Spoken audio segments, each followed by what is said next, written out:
Durante todos estos años hemos tenido cada vez más esta sociedad mexicana que termina, o este Estado mexicano, que termina metiéndose una y otra vez en nuestra realidad cotidiana. O sea, hablar de problemas de seguridad, hablarle de problemas de realidad social,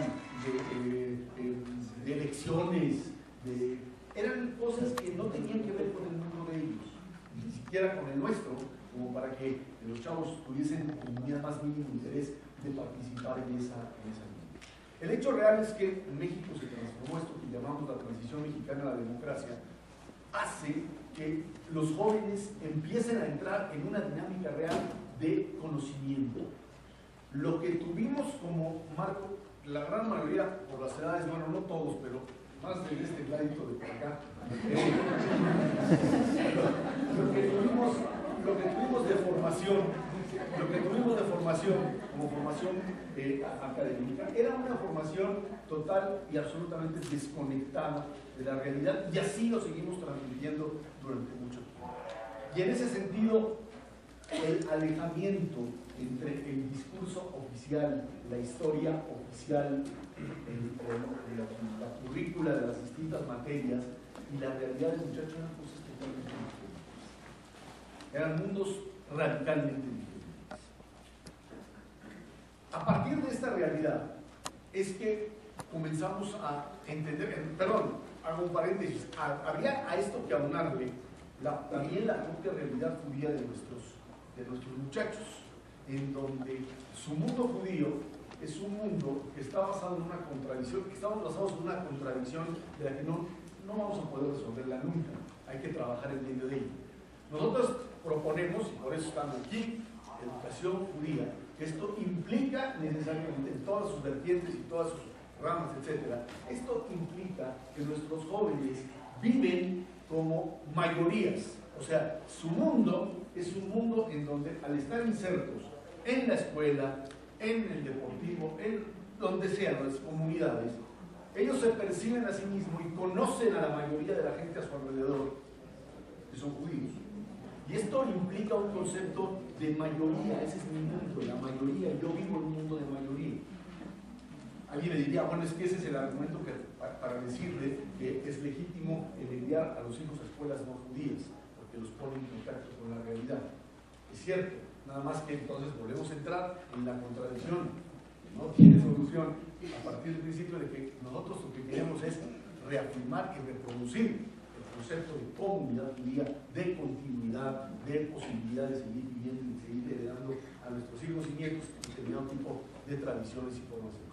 En ese sentido, el grave dilema que no teníamos hasta los 70s, en donde era muy sencillo, el muchacho entraba en el carril, éramos muchachos en ese entonces, entrábamos en el carril, teníamos un contacto mínimo con una realidad externa por ahí en las universidades, ¿sí? Y a partir de eso regresábamos automáticamente a la estructura comunitaria y punto, no tenías ahí ningún tipo de problema. Hoy esto está totalmente roto. Hoy el México abierto, el México de procesos electorales, el México de la inseguridad, el México de rebeliones y de cosas que suceden y que afectan de las manifestaciones. Ver una manifestación, más o menos, yo iba a manifestaciones clandestinamente, que no van a ver en mi casa, pero hace 30, 40 años, la mayoría de los muchachos no tenían idea de que les podía aparecer alguien en la calle a protestar por algo. No existía. Incluso 70s y principios de los 80s. Cuando esa realidad empieza a ser y plantones y el problema y el volante que entraron y van a cortar y el periférico y el modelo, todo eso que hoy es parte de una vida cotidiana no existía anteriormente. Como ya está adentro, nuestro problema con estos jóvenes es cómo traer una propuesta judía que conozca, que encare, que tenga la capacidad de asumirla, de conocerla y de llevarla hacia afuera. Estos muchachos, no es que, como decíamos hace quizá 10 o 15 años, no es que van a salir de la escuela en tercero de prepa y van a entrar al mundo no judío. Ya están entrando al mundo no judío ahora. Además, con un concepto tecnológico que no teníamos anteriormente, que es este mundo del Facebook y del Twitter, ¿sí? Y de la maquinita y de las cochinadas estas que nos han convertido en esclavos, otra vez, ¿sí? Yo me imagino, ustedes contaban el chiste de que cuando salían los judíos de Egipto, todos sacaron sus Blackberry y todos se tiraban al suelo, y de esa forma.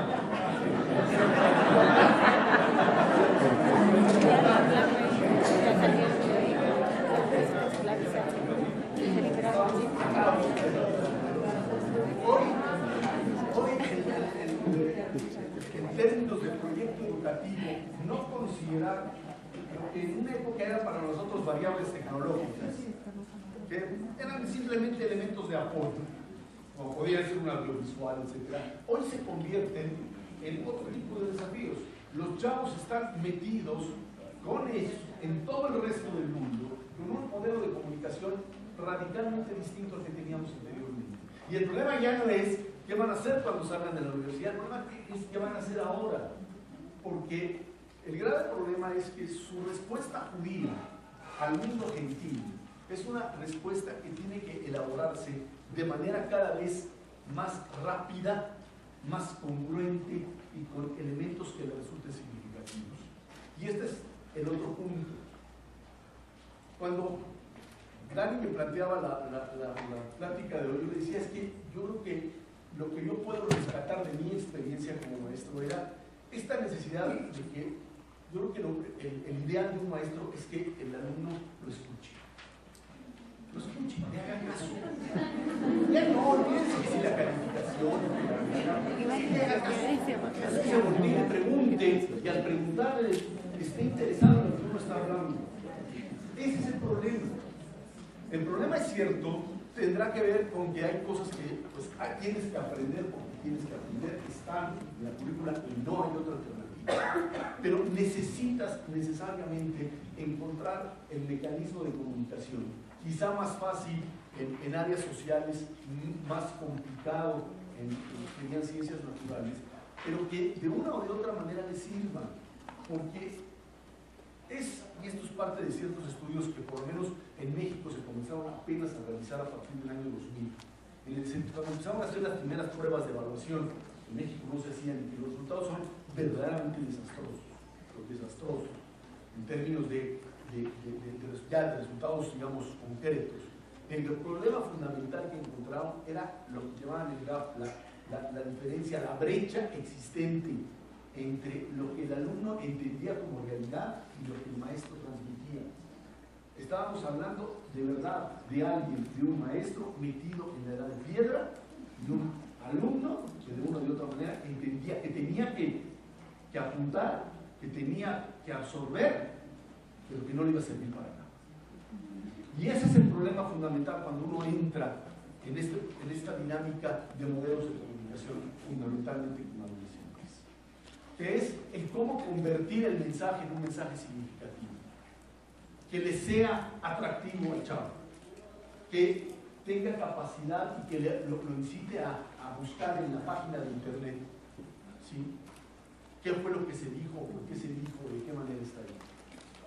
Y esto necesariamente nos lleva a lo que implica también el concepto de preparación del maestro. Ya no se puede, por lo menos, incluso esto lo han comenzado a manejar dentro de la propia Secretaría de Educación Pública, ya no se puede hacer a un lado o suponer que el manualito que le entregan al maestro y el programa de estudios es suficiente para poder atraer a un alumno que esté dispuesto a incorporar ese tipo de mensaje o ese tipo de planteamiento dentro de su propio discurso. ¿Qué pasa cuando esto no funciona? ¿Qué pasa cuando esta incapacidad propia del maestro de transmitir un mensaje se vuelve un elemento continuo? Hay dos posibilidades, hay dos alternativas que plantean distintos educadores. Una es que se dé, ahora sí que como en los mercados económicos, el mercado oficial, que es el de las calificaciones, etcétera, y el mercado paralelo, que es la formación real existente fuera de las aulas y fuera de la escuela.